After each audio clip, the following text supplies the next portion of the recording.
Bad joke. And we are live. So, welcome everyone to the cosplay panel.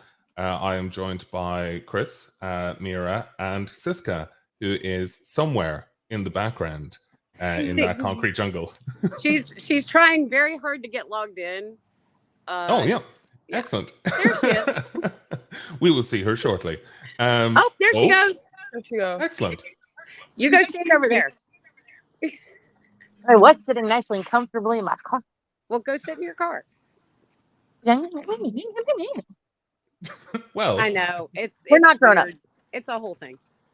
so I guess for a number of the people in the community that might not be familiar with your work or yourselves, would you mind maybe introducing yourself? Maybe starting going in the order of Chris, Siska, and then Mira. Okay, I am Seska Small. I am mostly known through fandom doing fandom organizing stuff, herding cats. I am a director at DragonCon. I have been a staffer with LibertyCon. I've volunteered with a smattering of other conventions, and I am the programming director for Contober next year in 2024, which will be in Helen, Georgia, which is going to be, it's a Southern fandom convention. So it's going to be a lot of fun. Definitely check me out there. I do a little bit of cosplaying myself, and I've taken a couple of sewing classes throughout the years. But with Mira, I help run the Page to Stage costuming contest. So at DragonCon, and well, it's currently at DragonCon. So, and then I've done a podcast, Blasters and Blades, and I'm about ready to start a new podcast, which will be fun. And I can't wait to start sharing the links when we get the website up. Amazing. Chris, what about yourself? Well, after that, it's like, I'm a cosplayer. I like to cosplay, and I go places, and I cosplay. Cosplay is That's awesome, about though. it. It's one of the coolest things. I mean, that's what we're here to talk about. So, like, Well, yeah. I mean, it Now really is the I topic got of the panel. Yeah. And no, like, and I recently followed. I saw Chris on a panel yesterday and followed her on Instagram, and it's really impressive stuff. Like you have to appreciate it. Like you have to literally go through your own feed and just take a moment to be like, "Holy shit, I'm fucking awesome." Sorry, it's 9 p.m. in Thank you for Ireland. I'm saying cursing. that. I'm going to be cursing, so I apologize. Don't But no, apologize. it's But as thank you for long saying as your that. viewers don't care, I'm good with it. I'm ex-Navy. I cuss like a sailor. I do too. that is an excellent start to your intro, Mira. So give us the rest. Oh, I'm gosh. ex-Army. I'm an Army veteran. We're not much better. That's fair. Okay, my intro is probably longer than it needs to be, but I'm Mara Rose, and today I'm cosplaying a human being, which is not something I normally do. It's Halloween. It's October. Cosplayers don't generally dress up in October unless we're going to an event, right? Because all of our stuff gets hung up. But no, I started in this world back in the mid 1990s. I do all kinds of insanity. I started out with DragonCon in 96, 90, 95, sorry, 95 or 96. Gosh, it's been forever, so I don't remember. And when my husband and I got out of the Navy and had few other options, we decided we would start a theater company based on our mutual love of theater and costuming and making sets and making props. And so we started Prop House 42 Productions, and we build costume sets and props for the entertainment industry. And I got involved with the International Costumers Guild and became the vice president there, and then became the president, and then left there with some interesting issues over diversity and created Cos International because we wanted to promote more diversity. I am a non-binary cosplayer. So, I do the realm of just about everything. Doesn't matter what the character. If I enjoy it, I cosplay it, but I also make costumes for other people. And with my family, I have cosplayed as Shimmer and Shade family cosplay. So if you go look us up, you'll see some of the insanity. If you've ever seen the Family Deadpool memes, that's us. and I run the Page to Stage costume contest, and several other costume contests. I just got drafted to do the MarsCon costume contest, in fact. So, I love cosplay. It's one of the greatest things in the world. I think it's the great equalizer. It's the place where everyone can be who they want to be, what they want to be, how they want to be it. And the only thing that's important is your own interpretation on it and how much fun you can bring to it. Amen. Incredible. I think it's really like, and I agree with that sentiment 100%. I think it's really, really powerful. Especially when just having come from Dragon Con and you see so much like interpretation, you see so much like, people just like absolutely like embodying the roles, and it's just wonderful to see it, and such incredible stuff. I saw someone going around in a Warhammer full suit, and I was like, Jesus Christ!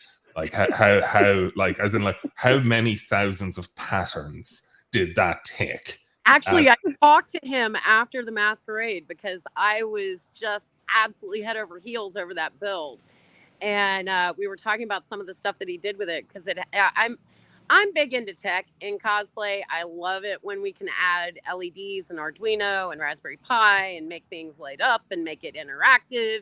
Anything that gets kids involved in it, right? Mhm. Yeah. And so I was talking with him about some of the stuff that he did with that build. It was so impressive. But DragonCon and NYCC and San Diego Comic-Con, all of the big conventions, they never fail to really have cosplayers that not only bring their A game, but push cosplay to the next level. Every year there's something new. And one of the Yes. things I really like with that is that the levels, as you could say, there's no kind of like, I love seeing the transformation journey, that when I come across a cool cosplayer, for example, and I'm like, oh my God, this stuff is cutting edge, the absolute best of the best. I love to scroll down to the very start. Where did you begin? And it could just be something like tights and a wig. And it's just the passion is there, and it starts out, and then it builds and builds and builds towards something truly incredible, because that passion is like rewarded with expertise. Well, cosplay is a hobby that becomes an addiction, and if you're smart, you turn it into a business so it doesn't bankrupt you. That's where I'm at. Like, I have to figure out how this is gonna because the money I'm putting in. That's monetizing cosplay. I can help you with that. I definitely need that. Yeah. So I have friends that started selling their old cosplays. I'm like, how can you do that? It was just like, oh, because I had the experience, I have the photo shoot, it's done. As in, like, now it's on to the next project, and I'll use the funds from the Demon Hunter. I'm now going to use this on the next one, which is going to be X, Y, and Z. Yeah. And I guess my question is, when you look at this between hobby and business, do you ever have to make compromises or certain decisions where you're like, this is what's going to be popular versus this is what's going to be passionate? Yeah. Yeah, you do. Why do you think I when Seska came to me and said, hey, I want to do a literary costume contest, I was like, I love you. Because there are so many epic characters in literature that are so overlooked, and I have wanted to do so many of them for so long and see them done. Because cosplay isn't just making your cosplays and wearing them. It's the community. It's seeing what everybody else is doing and the imagination that they're bringing to things, and really getting involved in it. But when you're doing it as a business, especially like, we never did it from the cosplay side of, hey, let's go do photo shoots and then sell our photos and go to conventions. I know a lot of people that do that, and they do make money doing it. It's a lot harder route to do it.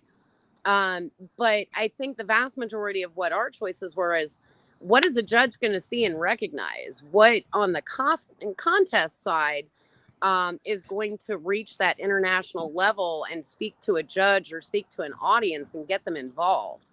And so, yeah, you end up defaulting for Marvel characters or anime characters that are a little bit better known, even though maybe you really, really, really want to do that epic take on the, Mad Hatter that you could never quite put together. Like Mad Hatter's popular, but not as popular as Deadpool. Or like the first year where we had somebody who did the Lorax. I know that was such a cool costume. So and it turns out she'd been working on it for years. Mm-hmm. Well, then, from an appreciation standpoint, if you were to name one of the pivotal kind of cosplays that inspired you either to better yourself or to just be like, I want to do that, or it's just like, or I would do this slightly differently. Now, I'll start off with Chris on this one. Chris, do you have a particular cosplay that you thought, wow? It was definitely the Elma cosplay with From the Land. It was like no one knew or recognized the cosplay, but they knew that they liked it. So it was just like it just was mind blowing that people liked it so much, and it was a book character, and I got the chance to explain the character to people and explain the book to the people, and it was just mind blowing. I was just like, this is what I want to do. This is where I'm supposed to be. I'm supposed to bring books and characters to people. Like it was just such an enlightening experience at that point. Being at Dragon Con and everybody's like, wow, you're cosplay. Nobody is just, I'm a nobody. I'm nobody. And everybody just loved it. And I was like, this is what I want to do. I mean, as far as mine's concerned, it's similar, but it's more based off of. So I was a Disney kid. I think a lot of kids are Disney kids, right? Like, especially if you grew up in the 70s, 80s, 90s, you loved Disney movies because it was about the only movies that came out and then showed up on network TV, right? Mm-hmm. And so I liked, I mean, as much as I love Disney, the one time I went to Disney World, the best experience that I had was interacting with a Disney princess that literally made me feel like it was okay that I was the weird little kid with the really short boy's haircut. And, nobody should look down on me for that, even though every other kid in school had always made fun of me for it. Because I've been non-binary since I was like 5. And so I just thought she was the most epic thing on the planet. So I used that to inspire my library bell that I used to do at Dragon Con. And I would bring children's books with me and hand them out to kids to kind of promote literacy, which is a big thing for me. I'm a child of professors, so literature is a big thing. I'm the black sheep of my family. I'm the creative. And so that was the thing that kind of inspired me to go, I need to learn how to make a hoop skirt. And that was my first, I'm going to make a big project, which for me at the time, a hoop skirt was a huge project because I was 18 and we're talking 95, 96. There wasn't really a lot of information out there easily accessible. The internet hadn't quite. Oh yeah, there's no internet yet. And so, fortunately, my grandmother was a seamstress and my mother did a lot of sewing. And between the two of them and some ingenuity with hula hoops, we figured it out. And amazing. So I've gotten a lot better since then.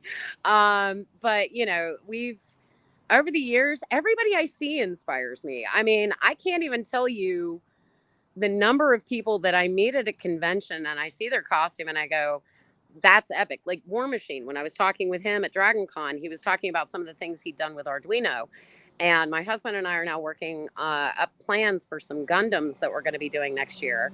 And so we're going to be using the same kind of Arduino setup that he had in War Machine on the Gundams. It's like you get inspiration from so many different places, so I think the character is what drives it, and then you build it to the character, to what your vision for the character is.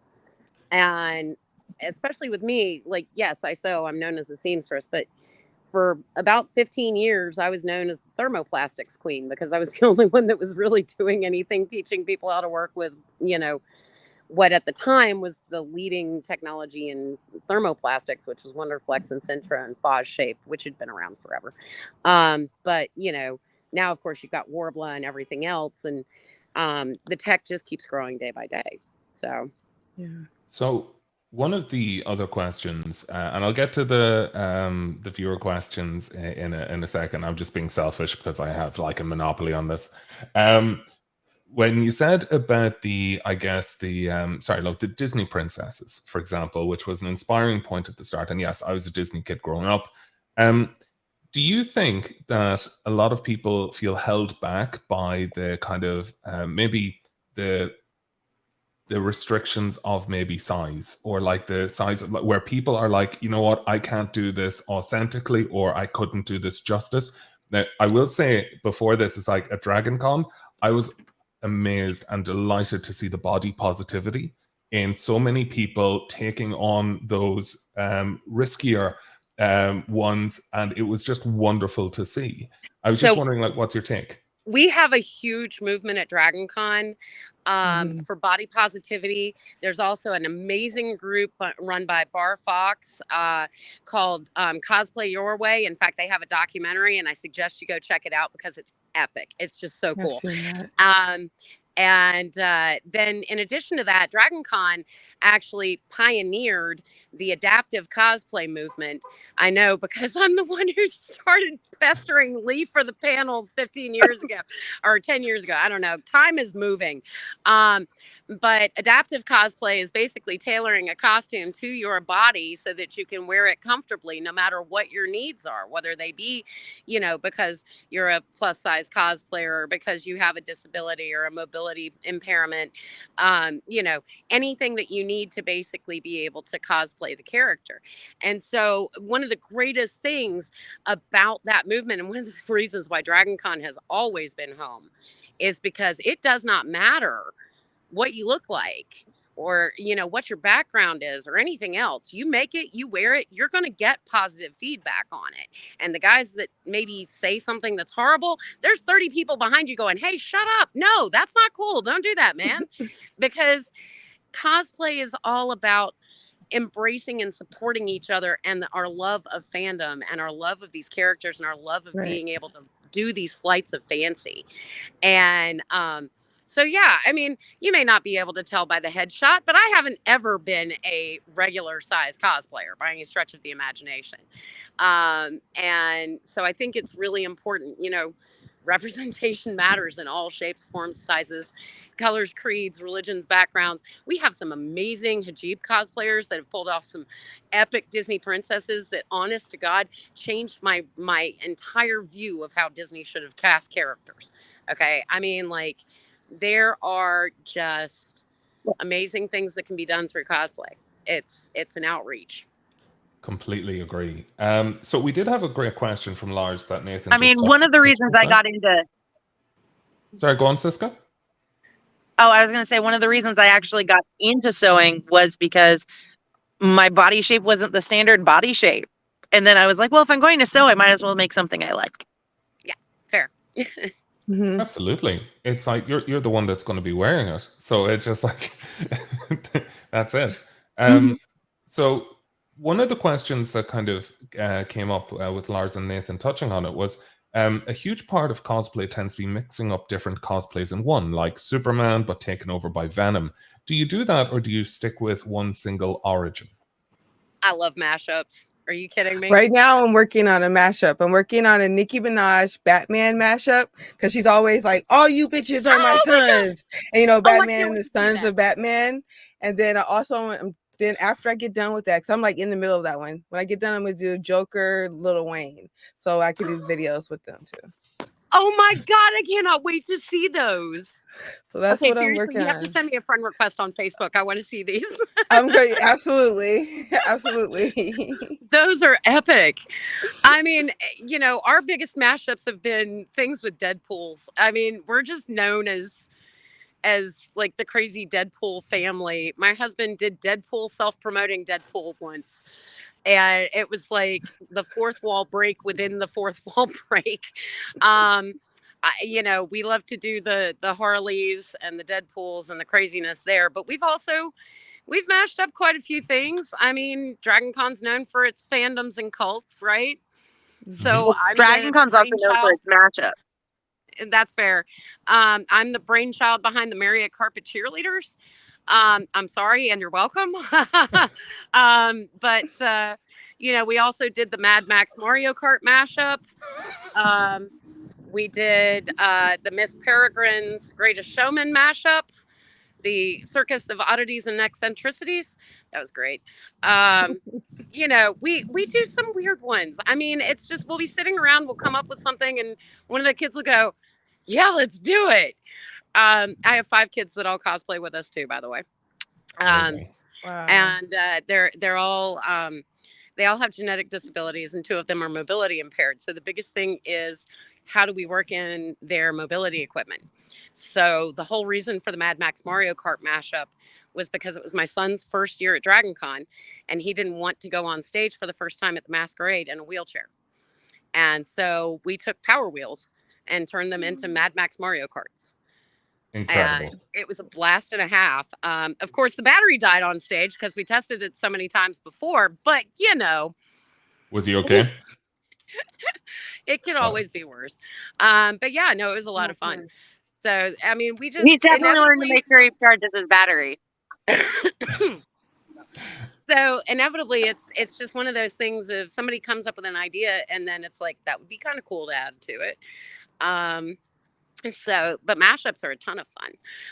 I'm having fun with So, Siska, with how long you've been kind of, running the show at Dragon Con, in the LitRPG panel and everything along those tracks, with the kind of the lens of mashups, what is the best one you've ever seen? Oh, well, Can't pick your friends. I only really run one track, one department at Dragon Con. I'm not in charge of a whole bunch of stuff. But oh gosh. That is so hard to say.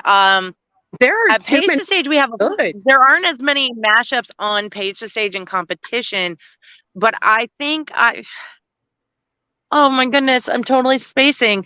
I think actually the Book Fairy that we had this year, which wasn't really a specific cosplay, was amazing. And she did ballet in stiletto, like 6-inch stiletto heels. Platform stilettos. And insane. I think it was really kind of a mashup of that person's life, because she's also she does book retail and loves books, but also loves cosplay. So she mashed up her life basically and did that. Wow. Yeah. Wow. And that was really my favorite. And she, from this past year, and she was a novice cosplayer. That was her first competition, her first time doing it. And it was very funny because it was a surprise. When she walked in, I used to work with her at Barnes & Noble. And I didn't know. Wow. She didn't tell me when she was registering. Yeah, the whole costume was made out of books that were being, retired from the library. So it was a completely recycled costume made out of books, book spines, and pages. I love that. I did see. I did see. There was I think it was just on TikTok or something. It was the little girl who wanted to dress up as a book fairy, and they made the entire wings out of pages. And I was like, "Oh, this is just amazing." Yeah. So just really neat ingenuity in it. So I guess then Ryan had a question about people beginning to begin creating cosplay. And have the crafting skills of a 4-year-old on crack. What tips would you have for making something themselves? I found Mira. That's what I did, because I have about that same level of skill. Well, like I'm at that level. Like I'm not a great sewer yet, but like I happen like I buy a costume and I might detail it. So like maybe a suit, and I put jumpers. I can sew jumpers, like little panty jumpers. And I put that over the already bought suit, or make the cufflinks and stuff like that. Start off small. I might buy the thing that what I'm having problems with, and then add to what I can do.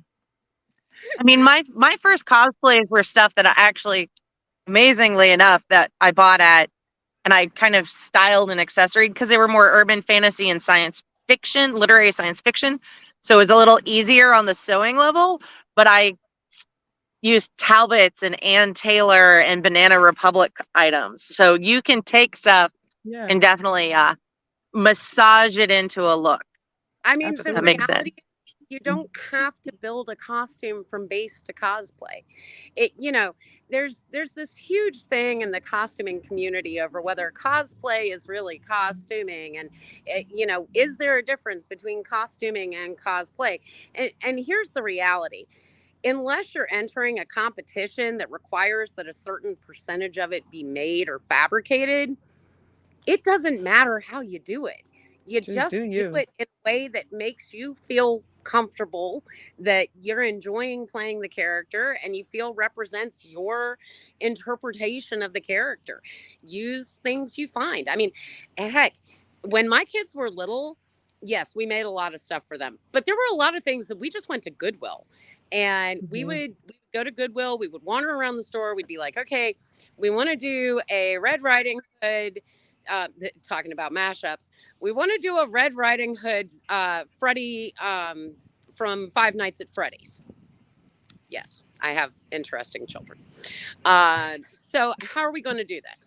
So we found a huge stuffed teddy bear, and we cut the head off of it, and we filled it with, you know, styrofoam to hold the shape, and made it into a little helmet. And then we found this huge red, you know, like the old velvet curtains that people probably hung in their living rooms, and we took it and we sewed it into a cape that would fit around the head of Freddy. And like, these are just, you know, you just kind of find what you can, keep it inexpensive, and keep it within your abilities.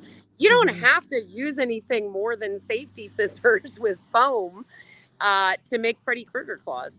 You just cut the shape of a claw and then attach it to your finger with rubber bands if you want to, and paint it. Um, one thing I will just say to that point is Etsy is your friend and will Yes. bankrupt you. Um, like no matter what mashup you have idea, I was like steampunk eldritch horror, and it has you covered. It has you absolutely covered. And it's like, did you mean Victorian? I'm like, oh my god. Oh, thank you. And it's just like, oh, my waistline does not fit with these sizes, but okay, I have Yeah. inspiration. Etsy Um, and Amazon are rabbit holes. yeah. If you saw Page to Stage this year, we went with Alice in Wonderland because literary cosplay is its own rabbit hole. Um, And if you noticed, all of our MCs and quite a few of the people that ended up coming on stage had costumes that came from Amazon. wow. Because Mhm. when you're running a contest, you don't always have time to actually make the costumes. Yeah, and it's a reality of it. And I suppose um on the vein of the kind of beginner questions, Kyle had a good one there. I was like, what is your usual starting point when creating a new cosplay? Is it internet research or do you try to interview the person you're trying to cosplay? Can't always interview the person you're trying to cosplay. I mean, it's nice if you can get in touch with authors, and we try to do that with Page to Stage, where you can get in touch with the, you know, the author of the book that's written the character, especially for our invitational division, because we actually choose 40 characters, and our selection committee gives us the list, and then they give us the list of the 20 cosplayers, and then we go, okay, how many of these people do we actually have contact information for? How many of these people can we get linked up so that they can have conversations? And so, you know, if that's not an option though, I'd say internet research is probably my number one go-to. I tend to go and look up the production shots, because one of the things that people do hire me for most regularly is screen accurate productions. So I missed his comment, but Nathan was saying If it that he wasn't for, hmm? I'm sorry, go ahead. I'm Oh no, sorry. no, go on ahead. I've lost it too. If it wasn't for Genevieve, I wouldn't. I would. I brought my For glasses. Genevieve, I wouldn't know because I'd be like, he hates it, and then she'll contact me and she's like, oh, I love the cosplay. So if she says she liked it, then I feel like he likes it. So if I didn't have G, I don't know what I would do. I mean, honestly, I think 90% of the base of starting out a costume is just the planning stage, right? So, I mean, you go, you find your resource stuff, um, and then when you find whatever you're going to use as your kind of base for it, if you can draw or sketch out something that you see in your head based on your designs, then do it. If you can't, then you just kind of piece it together. I have a very different method than most people, so I try not to go into my method too much because I am severely neurodivergent, and I lose people when I start talking about it. Ask Seska. I've lost her multiple times. I mean, I have a strip map. I'll get there. For those of us that are uninitiated, Cisco, what is that? Oh, God. Okay, so it is literally a stripped down map that the Army makes us do all the time for different things. So it's basically the map equivalent of drawing with stick figures. Love it. See, I just wanted to really elevate your level of professionalism there by showing you that there are people that are even at a lower grade. So you're totally good. So let's look at the other questions, I suppose. Ryan Maxwell had one. Do you feel that character recognition is better than bringing attention to lesser known books or shows through the creation of a character you loved? I think it's more important to bring attention to things. That's actually one of the reasons why we made Page to Stage the way that it is. Yeah, I'm learning we that. Bring everybody that because you do want to be seen as a cosplayer. You do want to put stuff out so people see more that what you're doing. So you start doing what people want you to do. But I'm learning it's better just to do the characters that I feel that are closer to me, because then I put more into it. Yeah, if you do the characters that you love and you bring that joy and that love to them, you will help other people find them and find new universes that they didn't know existed. And that's the whole reason for Page to Stage. And we wanted to make it so that we could reach people and get authors that maybe weren't as often seen in with authors that everybody knows, and get their work kind of recognized and bring it to cosplayers so that it not only bumped up the visibility of the author and the work and the characters, it promoted interest in literacy, especially for younger kids that are coming up in cosplay and getting really excited and involved in the cosplay community and the convention community. Because the reality is, everybody needs a fan base, and everybody needs the characters to connect to that they really love and enjoy. And if they don't know they're there, then they'll never find them. So here's another question, and this is a bit of a left field one that I'm just curious about. So you see that sometimes a lot of the argument comes from removing the art from the artist. Oh yeah, I love it, Ryan. That's awesome. But with removing the art from the artist, have you ever been conflicted about a cosplay where you love the design but have decided against doing the cosplay because of whatever is tied to that depiction? Yes. Oh yes, a million times yes. We literally burned an entire set of cosplays that we were working on.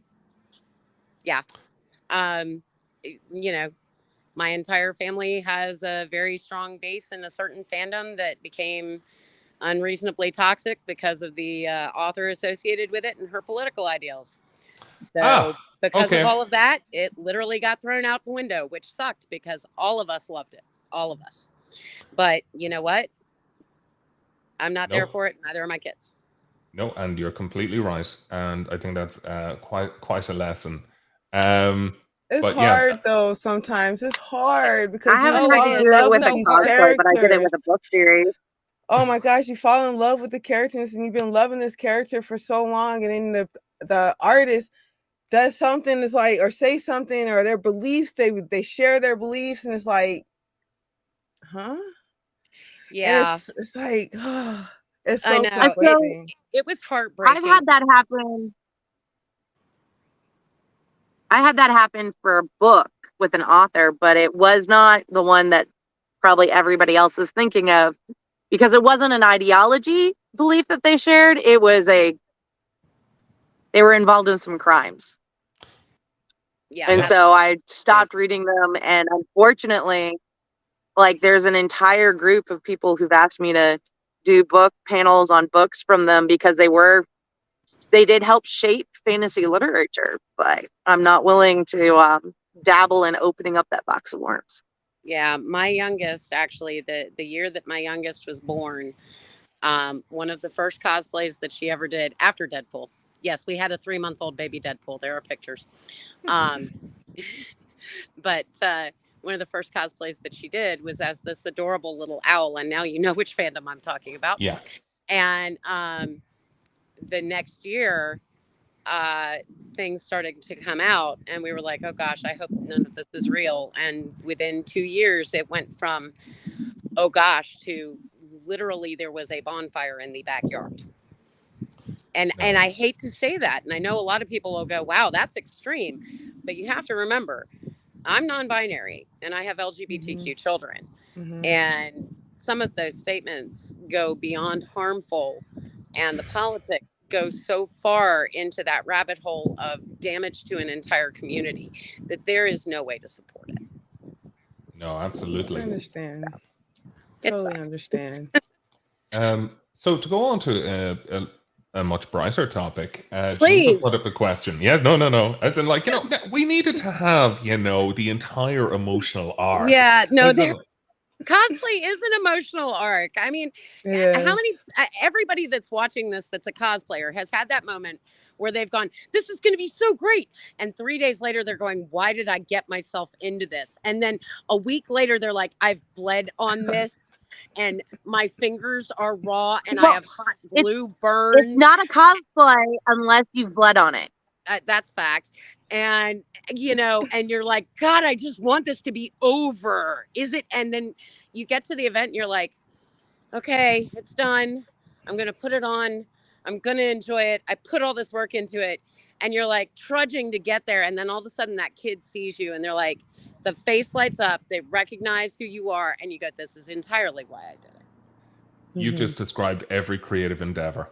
Yeah. As in, like, it's it's just like sitting in a room by yourself with a laptop, being like, "I'm a fucking sham. No one's gonna Yeah. read this. No one." I But can't say much there. I'm also an author and no one will read it. You won't um, let them. I'm in that stage where Jessica keeps going, "No, she's going to get it out." She said you won't write them. Ryan's my new favorite person, man. He's like me. I don't know how the hot glue burns got there, but my eyebrow hurts. but Ryan is incredible. I kind of want him to do tutorial videos, even though he's shit. I'd love to just see like it all live. But maybe I'm just a horrible person. Geneva had a question there saying that Chamois Stovall's Luther was done at Page to Stage this year. Do you think we will see more LitRPG cosplay in future years? Any hope? Any you hope to see? Saska, I get to talk about this one. No, One second. No, I want to make a point. 1 second. Siska We've first. had LitRPG characters on the invitation list since the inception of the Invitational Division. Yep. Every year, we represent at least one LitRPG character minimum, and some years there's been more than one. Shimmer cosplay, not Shimmer. Shimmer Kuntz. Why did I call him cosplay? He's been on there a couple times for his Biomancer. That's it. Awesome. Okay, so I'm with you, Lars. I'm telling you, I love Luther. I cried at the end of the contest because I'm literally standing there going, "How did this not win anything?" And I run this contest. I don't control the judges. I don't get to put anything in on input by any stretch of the imagination. But Cameron Woodruff, who is the dyslexic cosplayer, is actually from my hometown. I am the one who nominated him for the Page to Stage and put him into the selection committee because I've had the honor of judging him as a costumer for the last 10 years at Big Lit Comic-Con, which is also a costume contest that I run and that I judge at. And every time he comes, every character he's ever done has so much love, so much attention to detail, so much perfection in it that I kept telling him he needed to go on to bigger and better shows because he was too big for this tiny show at Big Lick Comic Con. And so I'm actually the one who went, put this man into Page to Stage. And so I nominated him. And of course, all nominations are anonymous unless we out ourselves. And I just did. But you know, when I did it, I went, there are 4 costumes in here that I can see him doing that, God, I just hope he picks one. Well, And so Saska, did I not say, if he picks Luther, this is going to be epic?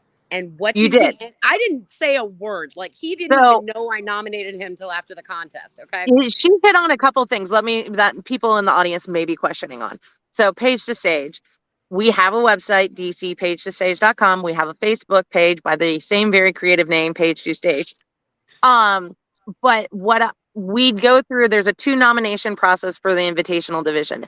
1, authors or fans can nominate characters, and there's a link up, and I can reshare it again for people who want it. You can nominate a character with a description. They don't have to be the author doing it. Oh, thank you, Geneva. And then also cosplayers can nominate themselves or they can nominate somebody else to be in a competitor in it.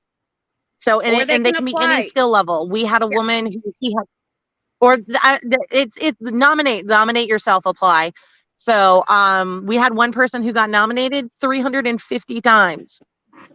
She is a novice cosplayer. She just had that many fans on Facebook. She mentioned she wanted to do the contest, and they all started submitting nominations for her. That said, the character selection committee and the invitational division selection committee are 2 different committees full of 2 different people. They do not cross at any point in time, and they don't talk to each other. So they go through the list individually, and They don't even know they look at the they nominations do and not pick know the who people. else is on the committee. Yes, they also don't know who else is on the committee. They We get do this double blind so that it is as ethical and fair as it possibly can be. And basically, at the end, all of their lists go into one database, and their ranking system determines the top 20 that get the invitations and the top 40 characters that end up becoming the top 40 characters for the contest. And so it was fate that we ended up with Shami Stovall's character and the perfect cosplayer to make it, and that he also chose it and no one chose it before him, because once you get the invitation, you have to literally go in and claim your character before anybody else. So like 20 people get the invitations all at the same time. It's literally, when did you check so there your is email? only Do you one get your Luther. first choice? Fastest finger first. Yep. And so he got Luther. And what was even better was we were able to get him in touch with her. And the 2 of them worked together on what the concept looked like. And he did such a meticulous job. Oh my God, I loved that costume. I was just so enthralled by it. And it had so many details to it. And, you know, in the end, he ended up giving the helmet to Shami, or Shami. God, I keep mispronouncing her name. I'm sorry. He gave the helmet to Shami, and she's got it, and that's phenomenal. But the thing that breaks my heart about it is it means I'll never see him in that costume again, and I love that costume. I'm just glad I have video. So here is a 2-part question. So first one is an individual one for yourselves, as in like, what is the dream cosplay that you would like to bring to life? And then the second parter of this is who, like, and I think you already maybe answered this, Mara, is like, who is your dream cosplayer to cosplay something? I don't So- think I've answered that one because I have Oh. 2 different answers for that, but I'm going to let Chris go first because we have way over talked. You're in the hot seat, Chris. That was actually one for you. I don't know. I'm like, He's like, no, don't call on me. Don't call on me. Right. That was the one. I'm like, there's a lot of amazing cosplayers out there. I've been going to the cons lately. I'm not experienced as going, like, I've just come out my shell to start going to cons and stuff like that. It was really anxiety provoked at first. So now it's like, I'm becoming more open to it all, and I'm meeting a lot of amazing different people. So I really think don't Chris have just an became my new answer. best friend.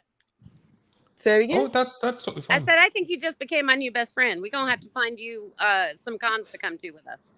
Yes. Like I didn't broke out Sorry, into a your whole life will sweat never right be the same. here. Your life will never be the same. She's not But wrong.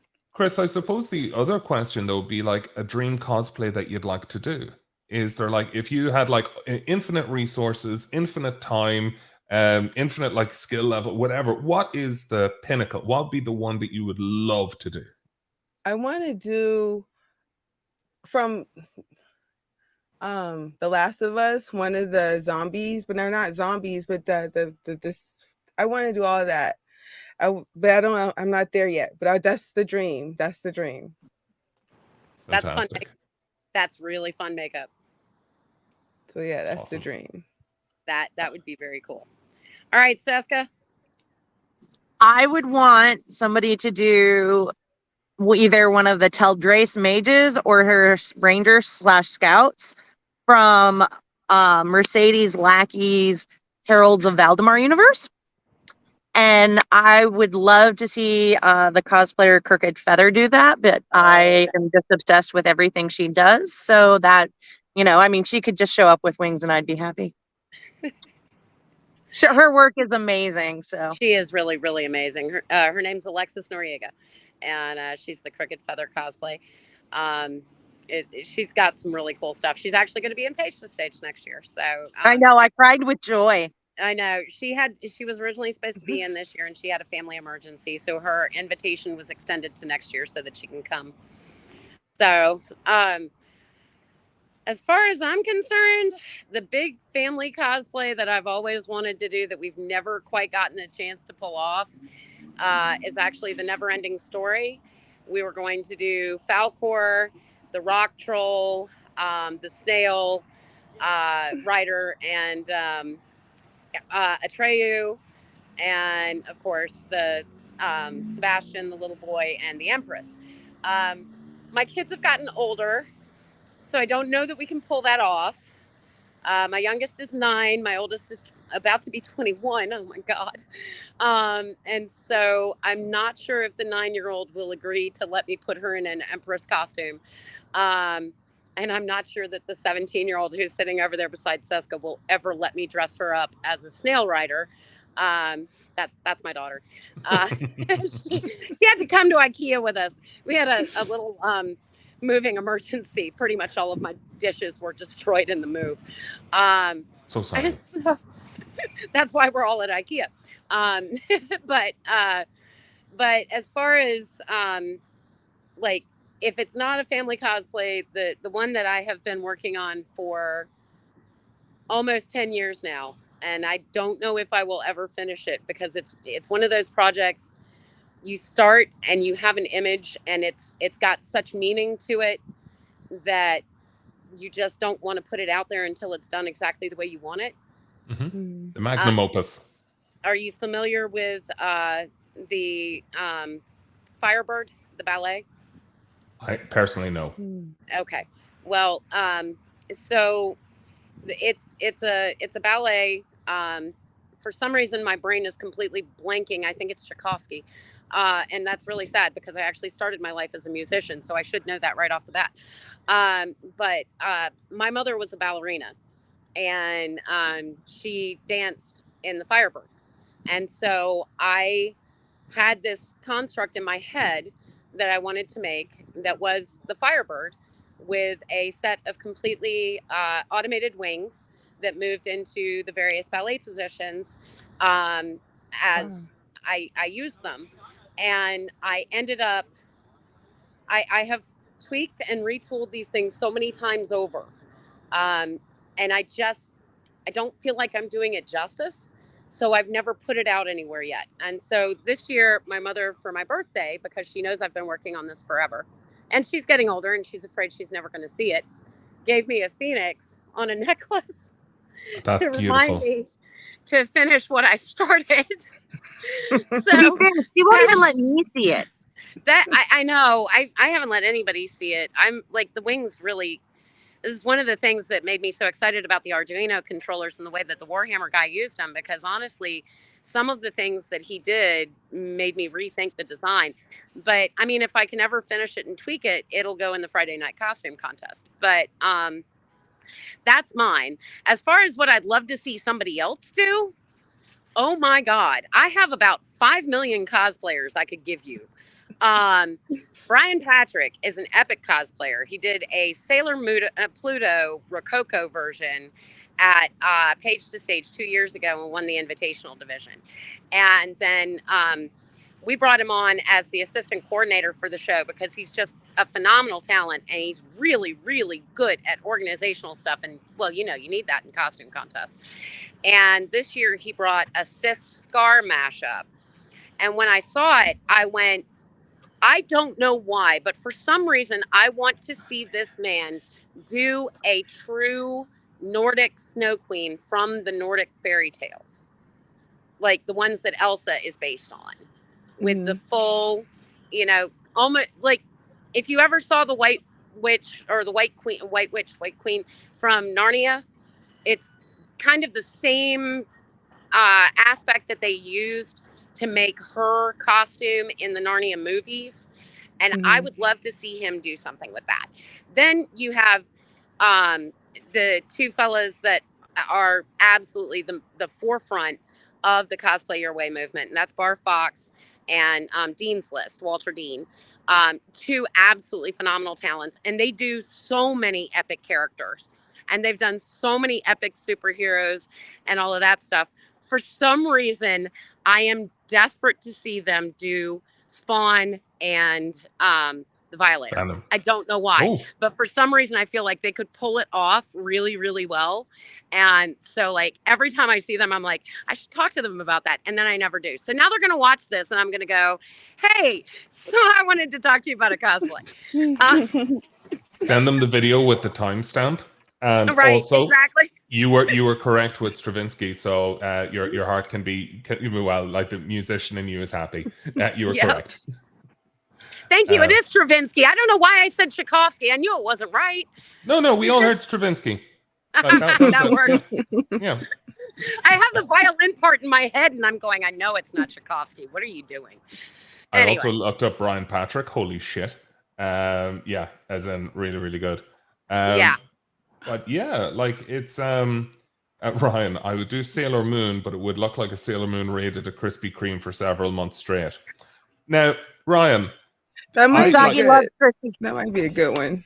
So I have the most ingenious cosplay that is, like, for myself, it's the easiest thing ever. So I used to have cheekbones, and sometimes I can hear them crying at night.